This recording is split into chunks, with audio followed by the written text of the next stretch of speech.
A lot of times we try to use technology to fix some other problems. Imagine we're on the fireground and I'm the engineer and you're in charge of the incident. I'm flowing a deck gun, a 2.5 and 2 inch and 3/4 hand lines. You want to get another master stream in operation. And so I do it, but we're on a kind of a weak hydrant. So we're not getting enough water. I'm at the pump panel just hammering away to increase the pressure, which will not fix the problem.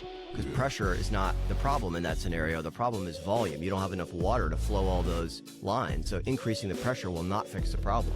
And I think a lot of times we fall into that same trap with technology. We'll have a lack of systems, and we try to correct for the lack of systems with technology. You're fixing the wrong thing. It's not a pressure problem, it's a volume problem. So very often, if we just look at what the actual problem is, it's a lack of systems. And technology may help, or it may exacerbate that.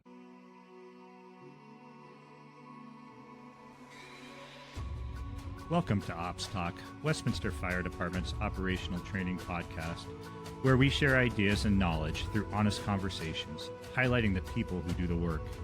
I'm Eric Linnenburger, Deputy Chief of Operations.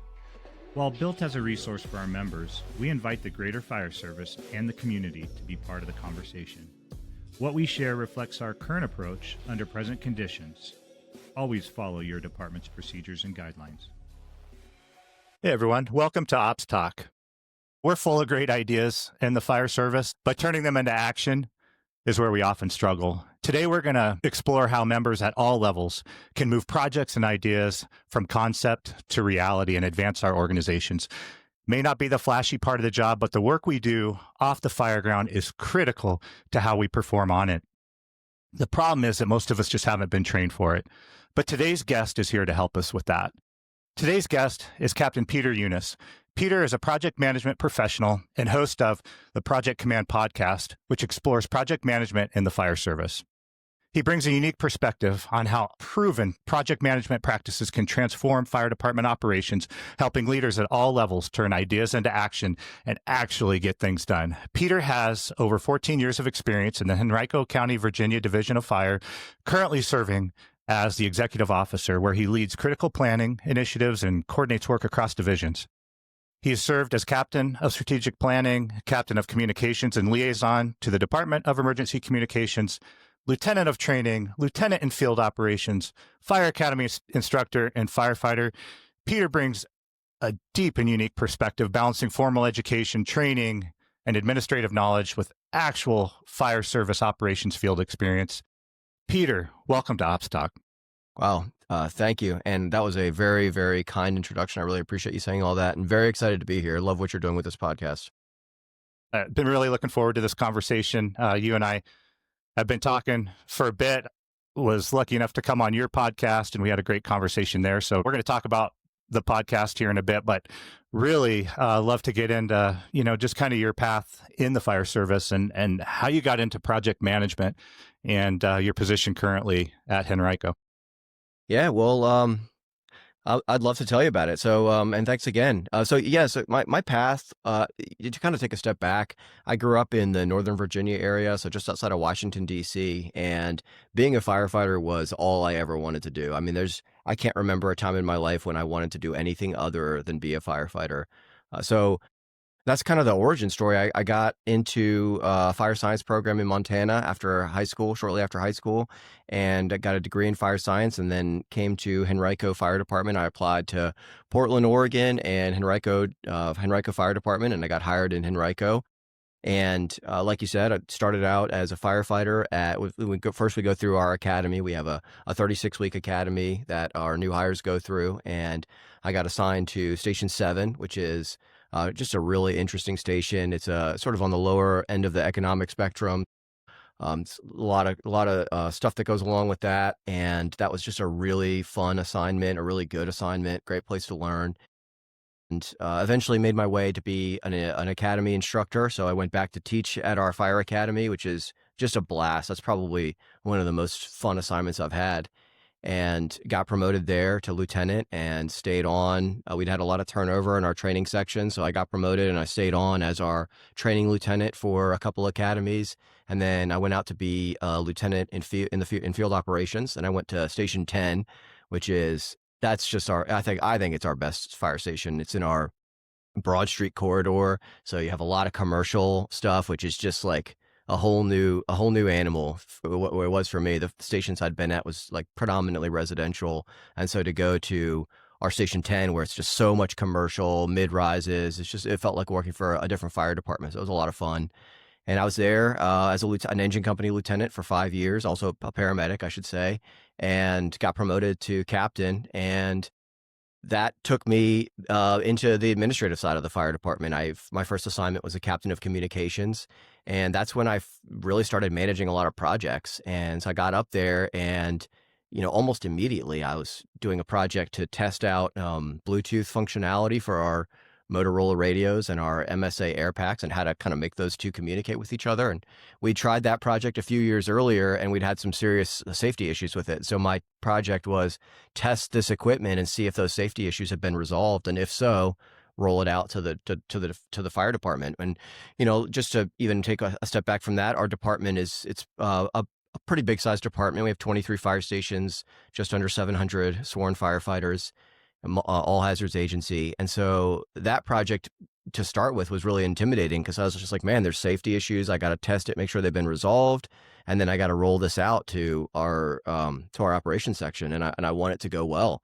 And so that led me down this path of, going back to school for project management, and just thinking like, okay, if this is what I'm going to be doing, and I already kind of wanted to go back to school after getting promoted, I figured, okay, now I'm a captain. This seems like a good time to kind of invest in myself and my education and go back to school. And I talked to my wife a lot about it, as I always do with important decisions. And we both felt like because I thought maybe I'll just go the leadership route and get like a certificate in leadership or something like that. And I just felt like the kind of generic leadership route wasn't, I think it's kind of, a lot of people do that, and it just didn't really interest me. But project management specifically, I was like, oh yeah, that's what I'm doing now. Maybe I'll go to school for project management.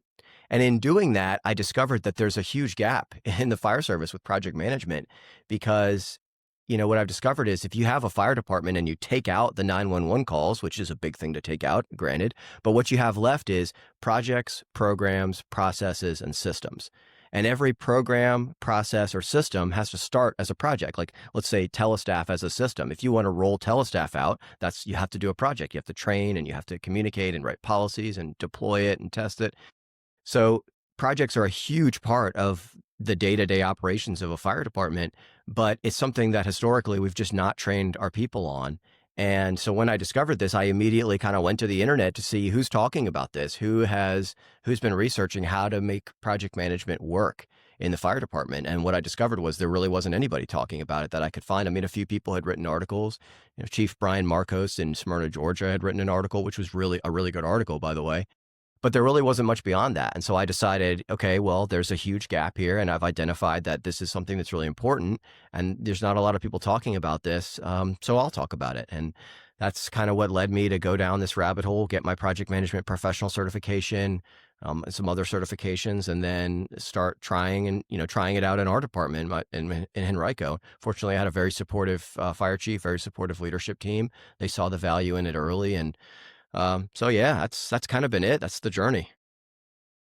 Yeah, it's fantastic. And you're right. There's a huge gap there. And like we've talked about before, I learned that hard and fast when I took on my first administrative role. We're just not taught that stuff. And why would we be early on, right? We're taught how to operate in the 911 emergency environment. But these are those skills that we're missing.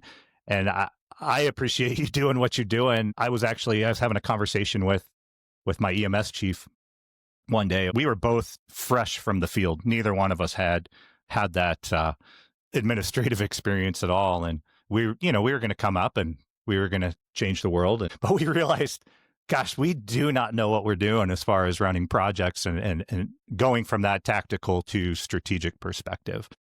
So I was telling him that, and then I swear the universe does what the universe does. And like the next day I came across your podcast, and just really, really like what you're doing with it. And it is filling that void. And I'd love for you to talk about just how that podcast came to be and the kind of response you're having from it. Yeah. Well, I mean, I love what you said there about how we're just not trained for it. And like, again, also, like you said, why would we be when you're in the academy? I mean, I was an instructor in our academy, like I said, and then later the training lieutenant for it. And that's just so far from the stuff we're thinking about teaching our recruits. And even in officer development, I've gone through a bunch of different officer development classes. Some were mandated by our HR, others were ones I chose to go to. And I don't remember it ever being covered. I think that there's a direct link between a department's ability to manage projects and their ability to deliver for their community and their workforce, because everything we do that's important has to start as a project. If you want, new turnout gear for the folks in the field, that's a project. If you want a new ladder truck, that's a project. If you don't like telestaff, it doesn't work for you and you want to replace it, that's a project. And so you have to get good at deploying things.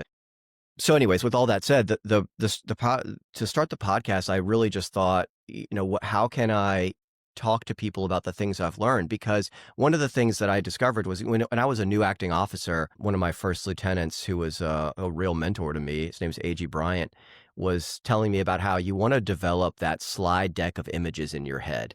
And you'll go to fires, you'll go to a smells and bells call or an extrication or whatever, and every call is going to be different, but you'll see similarities and you'll say, okay, well, this fire, obviously it's going to be totally different from all the other ones, but this looks like another fire I went to. And so you can kind of pull from that mental set of images that you have.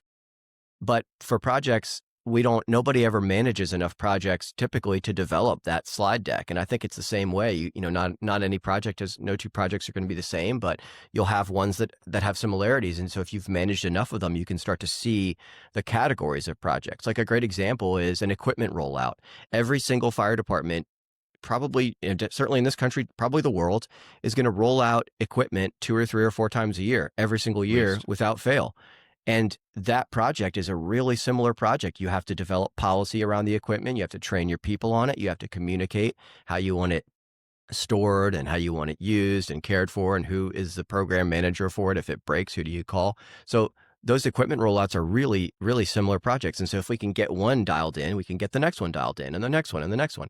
But I don't think people have had enough opportunities to work with projects, so maybe they don't see that. And so my goal with the podcast was, I'm going to take the things I've learned through my formal education in project management, but also through the now, 2 or 3 or 4 years, I've been experimenting with different styles of project management and different, teams, different ways to put a team together and see what works. And I've learned a lot of valuable lessons, some through success and some through failure. And I just wanted to share that with the fire department, because I'm utterly convinced there should be no secrets in the fire service. I think sometimes we forget that we're not working for the CIA, and we try to keep things close to the chest because we feel like it's a trade secret. There shouldn't be any trade secrets in the fire department. So if I've learned some things that can help departments deploy equipment better, or open fire stations better, or spec ladder trucks better, I want to share that. And so the reaction, I think it's been really positive. I've had the chance to talk to a bunch of different fire service leaders and ask them, what are your challenges? What are you struggling with? And also, what projects are you running right now?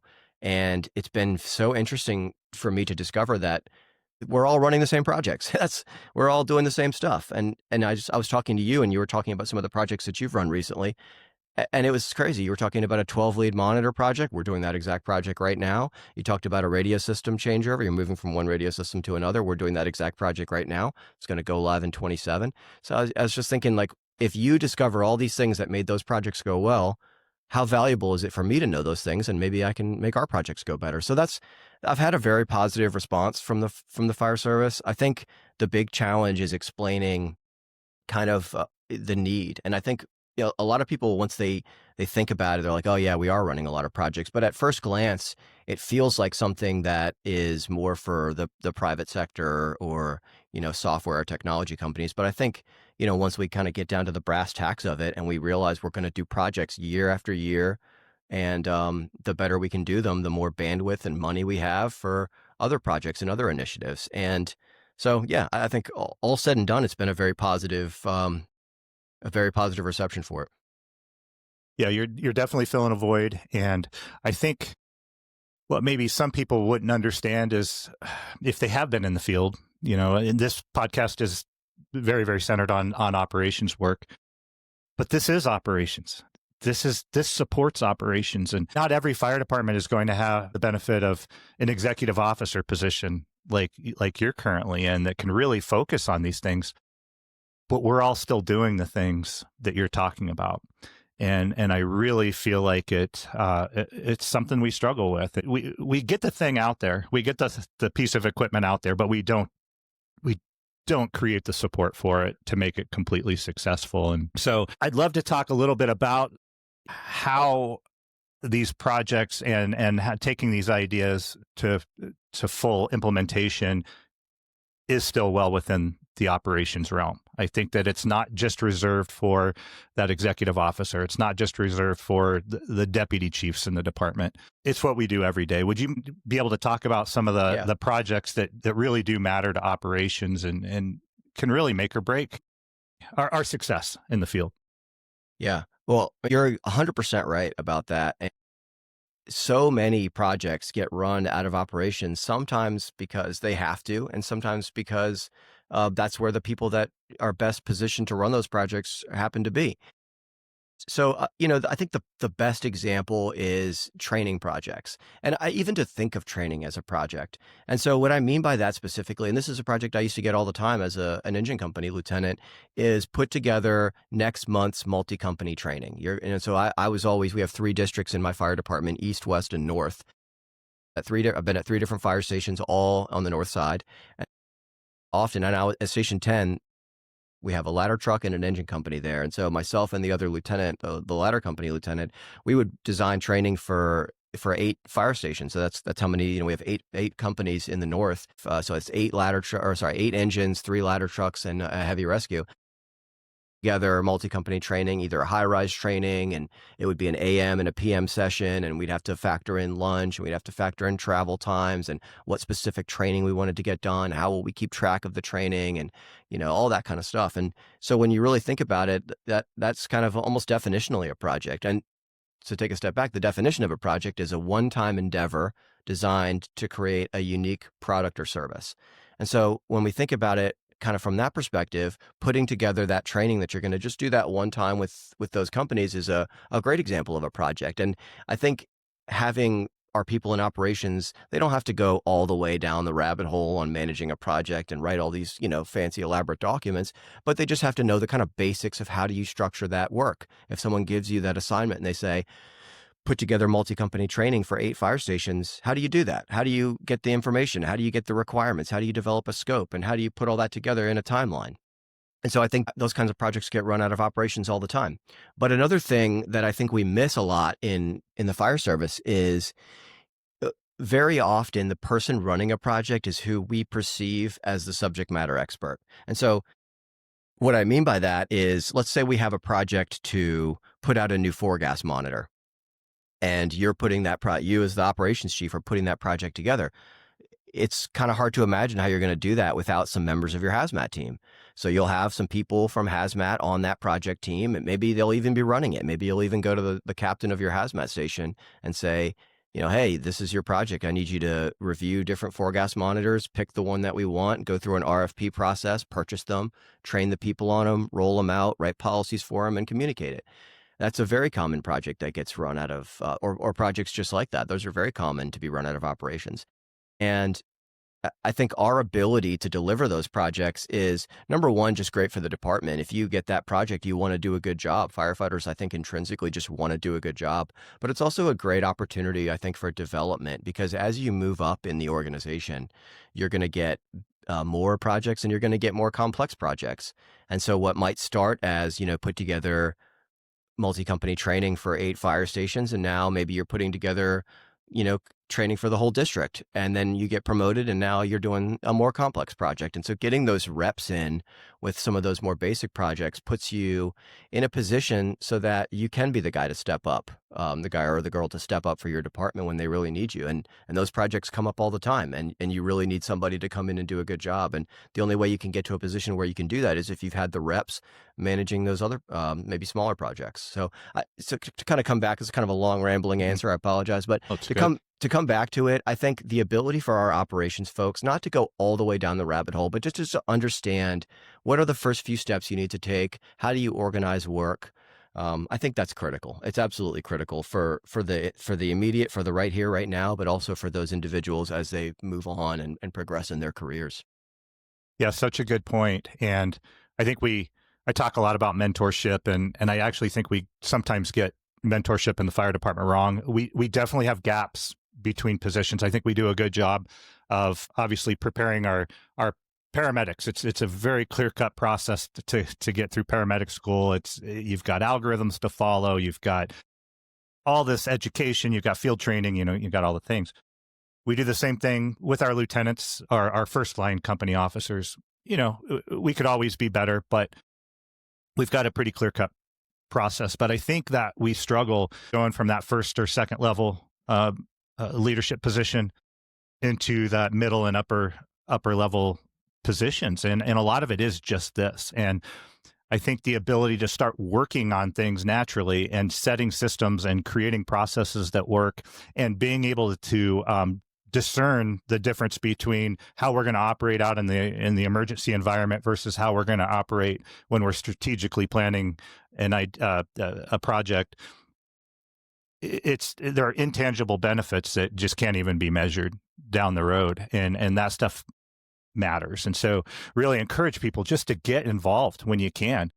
Even though, this project seems kind of insignificant or small, it may just be a small purchase of equipment, like do it right, learn how to do it right. And I think it'll reap rewards down the road for sure. Yeah. And if I could just say one more thing about that, I know a lot of people in the fire service, and I don't even know how I want to say this, but for them, going on calls is the most important thing. And I want to be clear, I do think going on calls is the most important thing. And there are some people, and that's like they just want to focus on that. And then there's people that want to do that, but they also recognize that if you want to move the department forward in big and meaningful ways, those are going to be projects. And think about the things that you're passionate about. And I think if we all kind of do this little exercise and we think about the things in the fire service that we're passionate about, like for me, I'm so passionate about firefighter mental health. Unfortunately, in my department, we've had a few suicides over the last several years, and those are just unbelievably devastating. And so I'm very passionate about firefighter mental health, and I'm really passionate about cancer risk reduction.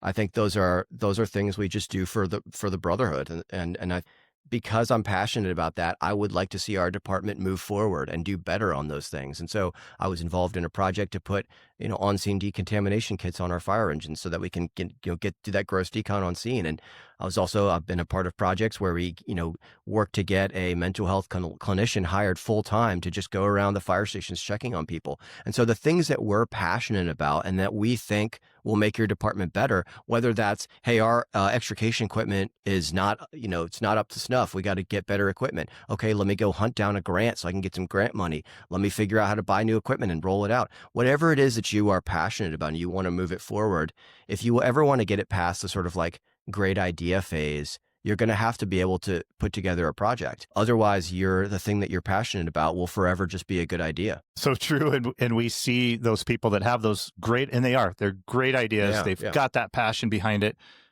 but they don't know how to present it. And then it dies. And then it becomes, they become resentful. Yeah, for sure. And they feel like they're, we've killed their spirit and we're not listening to their ideas. Learning project management and how to attack these things strategically will not only help with the long-term success of it, but it also helps you to present it. Maybe this is a good time to start talking about just some of the basics of project management. How can our people, especially at the operations level, be successful by utilizing some of those key components of good project management? That's a great question. I mean, that's such a great question because just like with ICS, if you go to a kitchen fire, you're going to use ICS, of course. You'll establish command. You'll be the IC. Maybe you'll have a safety officer and a fire group supervisor, but you're not going to build out the whole ICS structure. You won't have a logistics section. You won't have a finance section, and all that stuff. If you go to a plane crash, maybe you would do those things. But the point I'm making is that you have to scale ICS. Otherwise, it's too clunky. You don't want to do all those things on a kitchen fire. It's too much. Project management's the same way. You're not going to go all out on a project to build a roof vent simulator. You would just do the project management work that you need to do. I was always told, and I think it's totally true, that however the first 5 minutes of a fire goes, so too goes the rest of the fire. So if you have the ladder truck that gets a good spot in front of the house, and the first in engine gets a good water supply over the radio, and then they fulfill that water supply, and then the first line gets off the engine and to the front door in a timely manner, whatever else happens, there's a pretty good chance that fire's going to go well. Not always, but if you can do those few things, pretty good chance that fire's going to go well. And on a project, it's the same way. If you get the first few things done well, it's a pretty good chance that project's going to go well. And so the first few things that you should always do, I run almost every single project the same way in the beginning. Now they're different in the middle, but every project should pretty much start the same way. And that is step one. You got to understand the work you're being given. So let's say, you give me a project to do and I don't really understand what you're asking me to do. The first and foremost, you have to ask questions until you sufficiently understand the work that you're being asked to do. Now, you're not going to understand everything at the beginning. You never do. But you want to at least understand, okay, you want me to put on a training class for this number of people. Got it. Or you want me to set up a functioning fire department pharmacy. Or you want me to set up this program. Okay, I understand the basics of what you're asking me. The next thing you need to do is figure out who the stakeholders are. And this is critical because a lot of times in order to succeed in a project, you're not going to be able to get all of the what we call requirements just, by thinking about it in your head. And the way I've explained this before is, let's just say you hired me to build a shed for you in your backyard. And you said, hey, build me the shed in my backyard. If I just go and I build any old shed I want, are you going to be happy with that project? No, of course not, because in your mind, you had specific requirements that shed had to meet. Maybe it had to be 30 by 30, or maybe it needed to have electricity, or maybe the HOA requires that it be painted the same color as your house. My HOA requires. And so you have all these requirements that you have in your head, and maybe the HOA, who would be a stakeholder, has in their heads. And I've been tasked now as the project manager with building this shed. But if I don't take the time to identify who are the stakeholders for this project, I'm not going to be able to fully understand the requirements to successfully complete it. So step one is you have to figure out who your stakeholders are. And that can be a challenge, but just think about it like this. Who has skin in the game? If you're rolling out a new piece of equipment, I can guarantee you that touches your logistics section. They're going to be a stakeholder. There probably is going to need to be a training element to it, so it's going to touch your training section. Things almost always impact IT, and I often say every project is an IT project just because that's the modern fire service. But IT will almost always be one. So you just think about which sections are going to be impacted and then picking the person that can adequately represent the needs of that section. So maybe it's your logistics captain, and he'll say, hey, that piece of equipment that you want, we can't order it. We have to order it from this company because we have a contract with them. Okay, fair enough. That's a requirement. The requirement has to be from this company. And your training section might say, okay, yes, but we can't start training until February because this is our training calendar and it's booked up. Okay, another requirement is training can't begin until February. So checking in with your stakeholders to figure out the requirements is absolutely critical. The next thing beyond that is you have to collect those requirements, which we already talked about a little bit, but collecting requirements is foundational because once you adequately understand the individual requirements, now you can put together a scope. So this is the way that it looks in my mind. Identify stakeholders, put together a shared document or some other way that you can work collaboratively. And then over the course of a week or two, have all those stakeholders and all of your project team members input all of those project requirements. And then I like to take that list of project requirements, and it'll be 10 or 15 or 20 individual requirements, where once you've met all those requirements, the project's going to be a success. And then I like to drop them into ChatGPT or whatever your preferred AI model is, and make sure there's no, confidential information in there, and then drop it in there and say, turn these requirements into a scope document. And now you'll get a crisp scope document. So then once you have your scope document, you have to break that down because scope documents are definitionally high level. So part of the scope will be communicate this to the department. So you want to break down your scope into actionable, like bite-sized pieces of work that you could assign to somebody else. That's how you know they're broken down enough. Could I take this and give it to somebody on my team and say, do this? So back to the scope, if we have communicate this with the department, I can't take that and say, hey, go communicate with this to the department. So I need to break that down.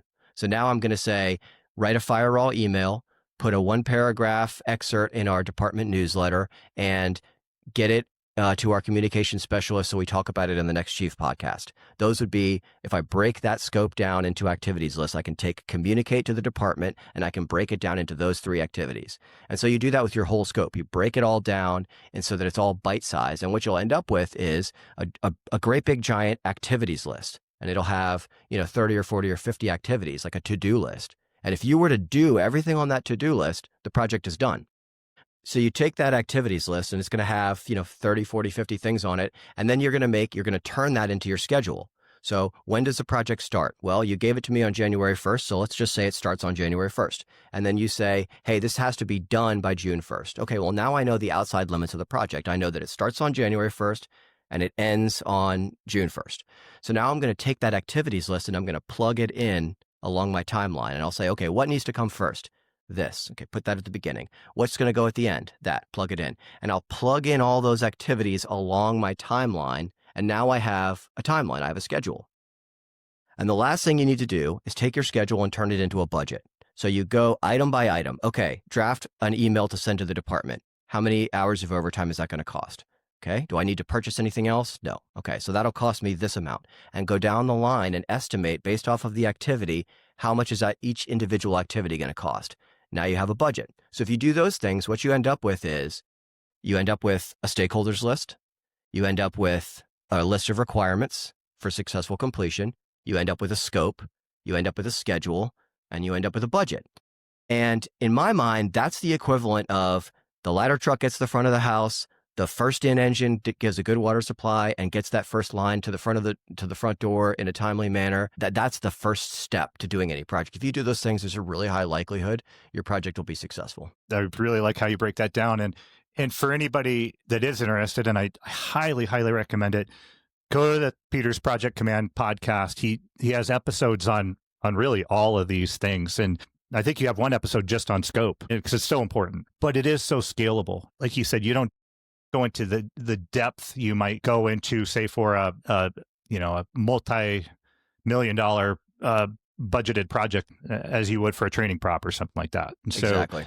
all scalable, but start yourself off on the right foot. Well, and I'm sorry, can I just say one more thing about that? Let Please. me distill all that down to one sentence.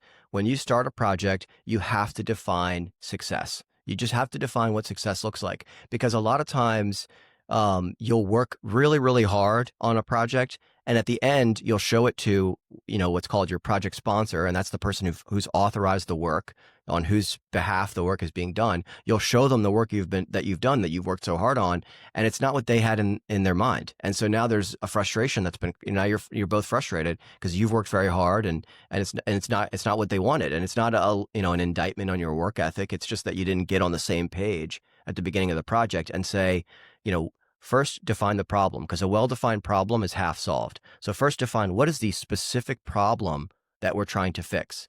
And then if we do fix this problem, what exactly does success look like? What would you need me to do specifically so that you could say, great job on this project?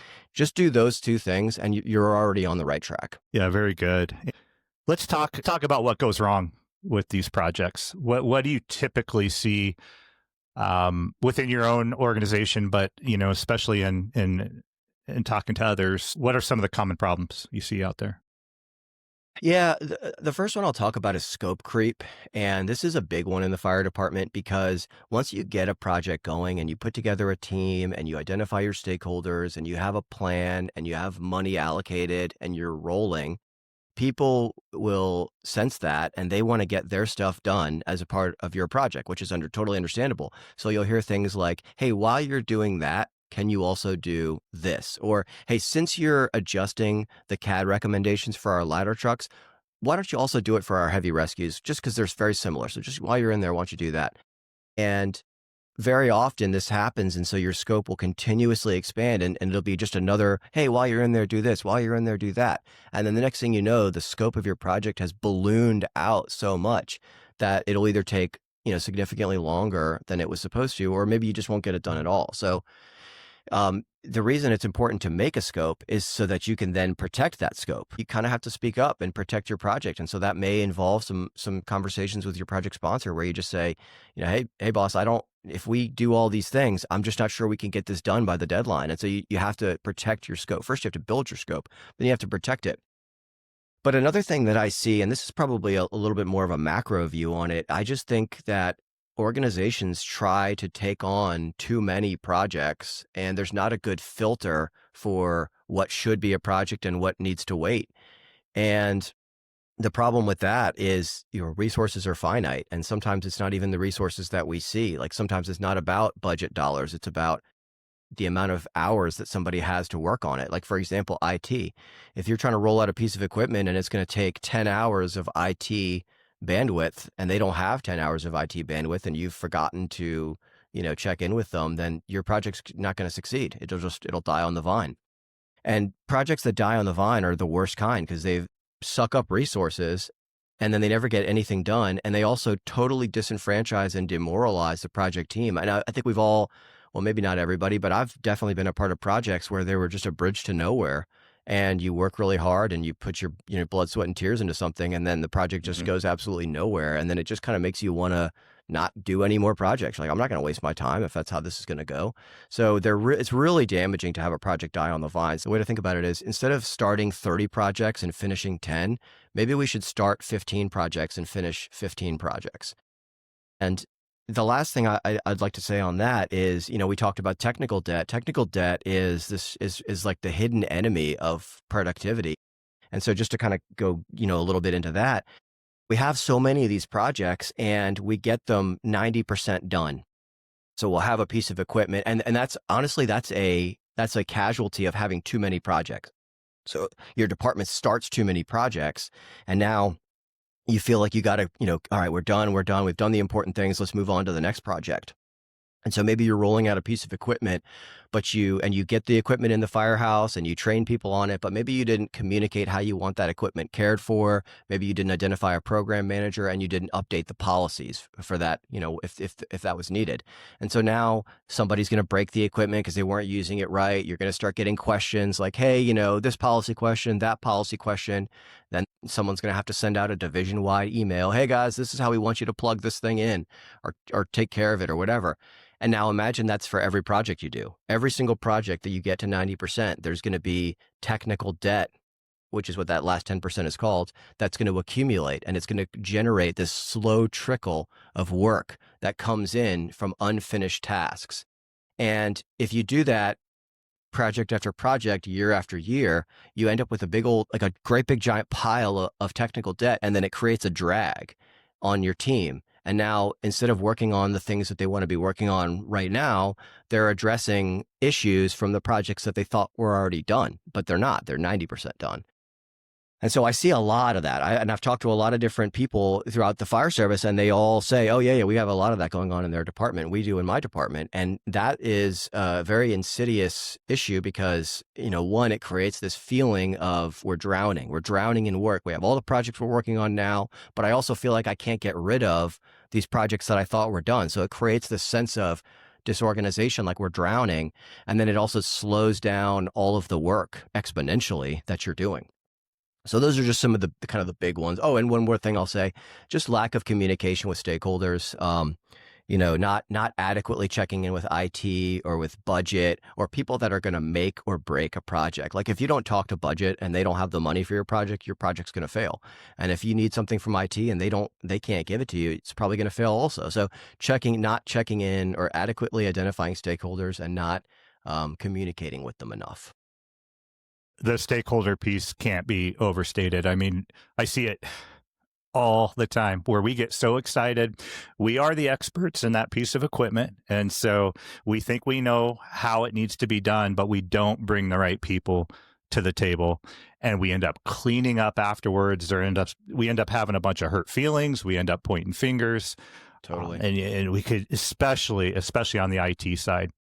Those of us that don't have, if you're working for, in our case, a municipal department, your county, we're sharing resources a lot of times. So our IT resources are IT resources for the whole city. They're not in our office. And same for us.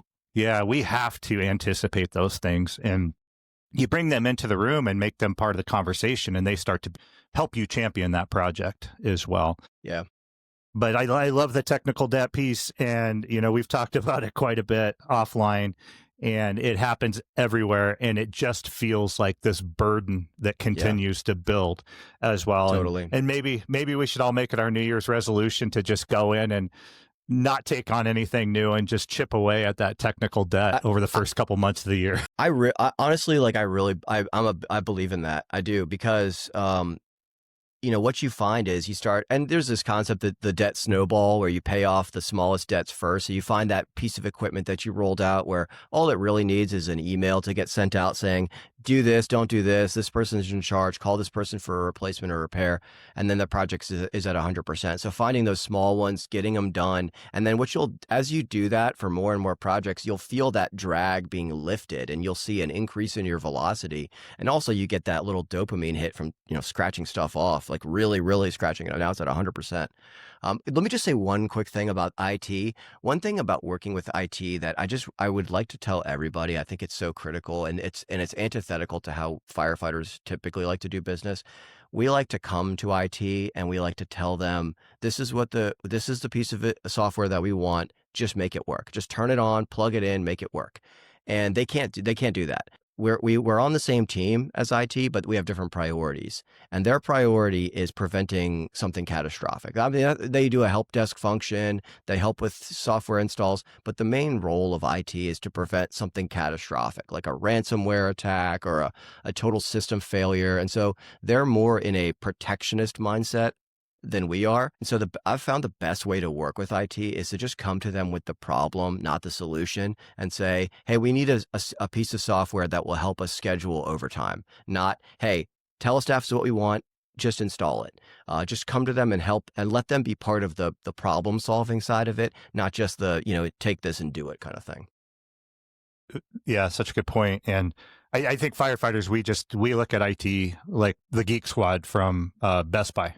Where it's like, I'm going to take my broken equipment to you, and you're just going to get down in the technical aspects, and you're going to fix my technical problems. But they need to be part of that bigger picture, strategic process. And yeah, totally. And we operate differently, and that's just got to be understood. What about, as we're talking here about technology specifically, are you using any specific technology for project management, or is there technology we should be considering just in general within our fire service?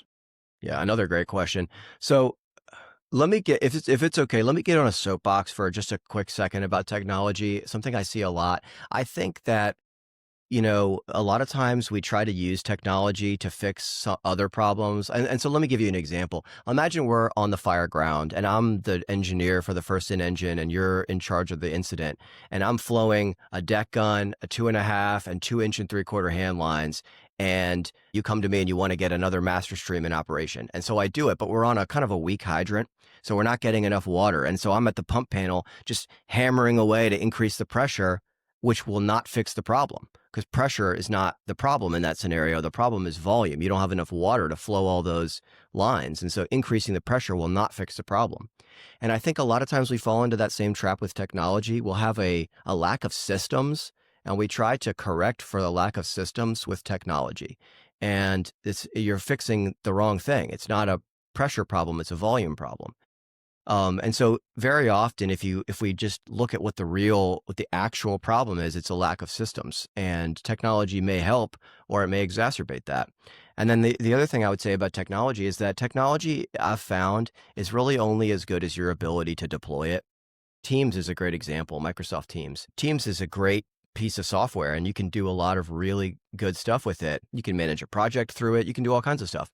But if you don't deploy it right, if you just buy the software and throw it into service, maybe you kind of do some slapdash training, but not enough, and there's no real expert on it who can help people. And then really the only people that are going to know how to use it are the people that self-teach and watch YouTube videos on it. And now you have a great piece of software, but all your people are going to be like, oh, this sucks. It's no good. It doesn't help. I don't understand it. And it's not the software's problem. It's that we didn't roll it out right. So a lot of times our software problems are more of a deployment problem or a systems problem. And I think we're trying to correct it with software because it keeps us from having to look in the mirror and recognize that we need better systems. And so we just think, oh, we got to buy this new thing. With that being said, there are some really good pieces of technology out there. And I think for me, the most important one is collaborative technology. And so what I mean by that is the ability for a project team to work on something from different locations. And that's especially important for ops people, because if you're given a project while you're in operations, you're likely going to have a team that's made up of people from A, B, C shift, admin, wherever. And so the ability to co-work from different locations is critical. And so that could be anything from kind of the Microsoft 365 suite or shared documents, which is, I'll tell you, my preferred way of getting things done. Or maybe it's just something as simple as a Zoom or a Teams meeting, the ability to get your whole team together while two of the people are on shift and one of the people is, on vacation, and you can still all be in the same place. And that's not anything new. That technology's been around for a long time, but better leveraging that, I think, is critical. And so that's probably where I would start. And then I think hopefully we'll talk about AI. I think obviously AI is, it's if you can't answer that question, what technology should we be leveraging without talking about AI? I mean, that's kind of the elephant in the room. So yeah, kind of a winding answer, but that's kind of my thoughts on that. No, it was definitely one of the biggest challenges when I moved from the line to the admin role is trying to coordinate these projects where I'm dealing with 3 different shifts, multiple people, but then I'm also trying to incorporate the admin people in that are extremely busy, and then people outside my own department, like say the IT folks and that sort of thing, dispatch or whoever it might be at the time. And organizing all these schedules is so challenging. So I'm glad you brought that up, but let's go there. Let's go to AI. We were just having some technical issues before we started recording here, and we're both talking to AI, trying to work through it, right? We should have recorded that and put that out as like, hey, great. This is how you use ChatGPT to troubleshoot audio issues. And I was literally, before the interview, it's funny you bring that up, I was taking pictures of the screen and uploading it into ChatGPT like, hey, why can I not hear this audio or whatever? And honestly, that's the only way you get a guy like me who's not at all tech savvy that can have a podcast. There's no way I'd be able to do it if I didn't to be able to take a picture of it and say, what's the problem? Why can't I clip this audio, or why can't I hear this person in it, and does all your troubleshooting for you. So, I mean, yeah, just a perfect example. We literally were working together and on our own with our various AIs to get through it. And we did. We worked through it, and here we are. You're listening to the results of it now. So let's talk about it. What are you seeing, and how are you seeing AI being a benefit to the fire service?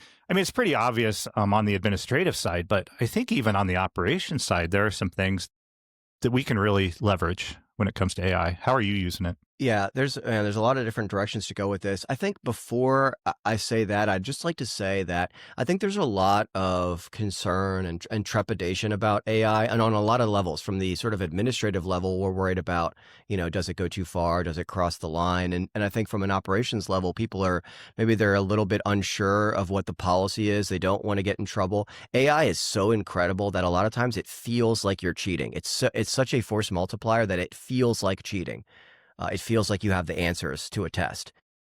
And so I think there's a lot of trepidation from the guys and girls in the field, where they're like, I don't want to get in trouble, and I don't fully understand my department's policy on this. And so with AI, I think first and foremost, it's incumbent on fire service leaders to make sure that the policy keeps up with it, but also that we have open lines of communication, and we're either championing it or, at the very least, setting clear expectations for how it should be used, to alleviate some of that concern and to kind of free up our people to get creative with it. So anyways, with that being said, you're right. I think the most obvious use cases are administration. It's great for the sort of like low level stuff. It's great for document generation. So if I'm working on a project and I'm done with the project, and I want to put together a project closeout report, which is a critical element to closing a project the right way, I can upload a document with my project plan, I can upload a copy, or I can upload, different, documents I made throughout the course of the project. And I can then say, okay, now take all these documents and turn them into one succinct project closeout report. And I'll go through and I'll read it and I'll edit it, but 80% of the work is done. So I think we can most clearly see its opportunities in administration, but they're there in operations too. And what I would say to that is, when I was in operations, there's a lot of stuff going on in admin that you just aren't aware of and don't care about. And so I see that AI can really close the gap. It can help you if you aren't, a project management professional and you're tasked with running a project in operations. You can use ChatGPT for the ideation phase of the project. You can say, hey, my battalion chief asked me to put together this training with this many people over this period of time with these requirements and these constraints. Like, how should I go about doing this? And it can help you kind of put that plan together in your head. So I think there's that. And then my favorite thing to do with AI, and this is probably one of the things I do with it the most, is I just use it to learn new concepts. And so I'll say, hey, I've been asked to put together a CIP plan for the chief of staff. What goes in a CIP plan? This, and this. Okay. How do I come up with that? And it'll say, do this, this, and this. Like, what should I research to better prepare me for that? So things like that, like just learning stuff, it's really valuable. And then another thing I really like, and I'll just, caveat this one, you do have to be very careful with this, but for data analysis, I find it's very useful. So, we're looking at ways to cut our overtime expenditures in my department. We're, obviously everybody's kind of expecting some economic headwinds. And so we're looking for ways to kind of tighten the belt. And so you can drop a copy of your publicly available budget and you can say, give me the 3 or 4 overtime codes that use the most overtime. Okay. And then what months did they generate the highest overtime usage? And they can just point you in the right direction. Oh, hey, wow. In March, we always spend, 30% more overtime than any of the other months. Why is that? Like, is there anything we can do about that? So just the ability to kind of aggregate or put together large volumes of data. In my department, we're a very big department and we are our claim to fame is we're really good at planning. And even with that being said, we only have one data person. And so, if I want data run, it could take me weeks to get that data through our data person she's very backed up, obviously, because it's just one of her. But I can get a first glance with AI. It can give me the sort of preliminary analysis on that data. So anyways, all that to say, there are a ton of use cases. And I think the limit on those use cases, it really is your imagination and your understanding of the technology. And I think one more thing I'd say is, because AI can generate such unbelievable results and because it feels like alien technology, I think a lot of times one of the big barriers is people think that, well, this is so far above my ability to understand, or this is way too, it must be so hard to get AI to do what I want it to do. And that's just, nothing could be further from the truth. I think it's the funniest thing when I see books online like ChatGPT for Dummies or How to Better Understand ChatGPT. And it's like, dude, if you could just literally open up ChatGPT and say, write a book called ChatGPT for Dummies, and it'll write its own book. I just think that the biggest barrier sometimes is we're in our own way, and maybe we're a little bit intimidated by it. I certainly was. And so I would just say, download it off the App Store. Don't get the paid version. Just download one of them. Doesn't, whatever, Grok, ChatGPT, Claude, whatever. And just first things first, type in the text bar, hey, I'm new to AI. How do I use this app? And it will tell you how to use the app. Yeah, that's a good point. And dude, I would recommend, put a couple different ones on and play around with them because they are suited differently. They've got different strengths and weaknesses. And we as humans are just going to find certain platforms that we just gravitate to more. And so many free options out there, but you do have to be careful. You have to proof it. It's not gospel. It will sometimes go off the rails a little bit if you're not giving it the right prompts. Again, I want to plug your podcast. You did a whole episode on ChatGPT for firefighters, and some really, really valuable information in there, and about prompting and that sort of thing. Because you're not going to get anything valuable out of it if you're not putting the information in. And so you have to learn how to prompt that thing. And then you need to learn how to proofread it and, make sure you clean it up a little bit. I don't recommend, asking it to create a professional document for you and then pushing it through with all the silly emojis it likes to, include in it or that sort of thing. But it is, like you say, a force multiplier for sure. And we just need to be careful about not replacing the time we're saving by utilizing these tools, by creating more work. 100,000% yes. The other thing too is that it's almost like, and I'll get the quote wrong, what's that Batman line? The hero we need, not the hero we deserve. I have serious concerns about AI. I think that anyone who's seen the Terminator movies knows that this is pretty much how Skynet started. And I don't want to sound alarmist, and I don't think that's going to happen, but the chances of it are not zero. I mean, they're not high, but they're not zero either. And so in many ways, it's the hero we need. And I think that the reason I would say that is because the complexity of fire department administration is not increasing, it's increasing exponentially. And now our fire service administrators, chiefs who they made their bones kicking in doors and pulling lines and cutting roofs. And that's where their real expertise is. And now they're managing things like quantum computing and artificial intelligence and data aggregation. And those concepts are just getting more and more complex. And it's not like we're getting a lot more people to manage the increasing complexity. And it's not like we're, sending our people to, like every department has the time and money to send everybody to the training that we need to get these things done or to engage with these technologies. And so I see AI really as a necessity at this point. And again, the hero we need, not the hero we deserve. Is it the best thing? Is it all safe and it's all sunshine and rainbows? No. But I think that because the challenges we face are so unique and so complex, and they're only going to get more complex, AI, I think, has the potential to really be a short-term bridge to get us a little bit more comfortable with what I see as an increasingly complex landscape. I agree. And as we're kind of looking into the future a little bit, our skill sets are having to evolve. What do you see, that we might need 5-10 years down the road that we don't need today? And I think some of it is probably leveraging this technology. Do you have any other thoughts on that? Technology is evolving so quickly. It's almost impossible to say, hey, 5 years from now, this will be the technology we're using for this. I think we could try, but I think it's evolving so quickly. It's very difficult. But what I would say is there are certain prerequisites that we're going to need to start providing to our workforce now, regardless of what the technology in 5 years looks like. I just pitched a project to our chief, which he's greenlit for a pilot. There's a platform called Coursera, which is an online learning platform that I really like. And we're going to pay for a premium membership, which is $50 a month for everybody that gets assigned to administration. And each role is going to have courses that they need to take. Like, so for example, we're getting a new lieutenant of planning, a new planning lieutenant.